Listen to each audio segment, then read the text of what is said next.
Hi, my name is M.little, and this is my process speech. Today I'll be teaching you how to make a cookie. Think of this. You take a bite into a cookie and you are immediately hit with the burst of flavors. You detect a hint of vanilla amongst other things you can't quite put a name to. Has it ever struck your curiosity what all goes into making such a treat? Contrary to popular opinion, baking is a really simple process. Once you find the perfect recipe, you should stick with it. It's important to remember to have all of your ducks in a row before you begin the baking process.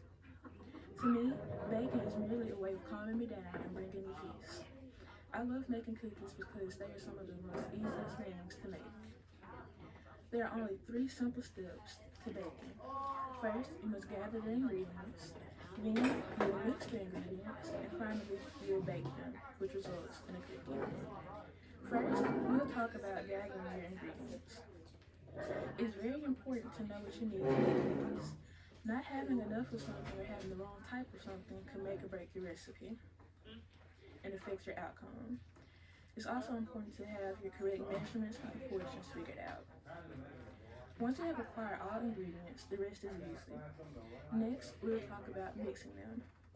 Mixing the ingredients is the next most important thing to do. Once you have the correct measurements, you will separate them into wet and dry. I like to mix them with the handheld mixer because I feel like it's easier to make sure everything is fully incorporated. So you would mix it all together, but most people prefer to use the stand mixer, but like I said, I prefer the handheld. So I just mix all the wet and dry ingredients together so I can save time. Once you make sure everything is thoroughly mixed, that's how you ensure you will come out with the best possible outcome. Now, we'll talk about shaping and baking. Arguably, the most distinct part of the cookie is the shape. Once you finish mixing the dough, you will tear a piece of that dough off and roll it into a ball. Once you get that ball made, you will then place it onto a baking sheet. Make sure your oven is set to the right temperature because that can also make or break your recipe. Once you set the temperature and get the cookies in the oven, you will set a timer. Now this timer is really important because you don't want to overmix or overbake or underbake anything.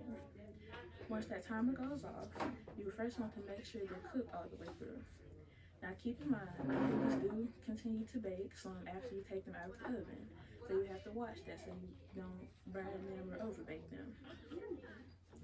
And I hope I was able to teach you all about how simple and easy it is to make cookies. The important steps to remember are to gather your ingredients, mix them, and bake them. I hope the steps will help you find baking as easy as I do. Thank you.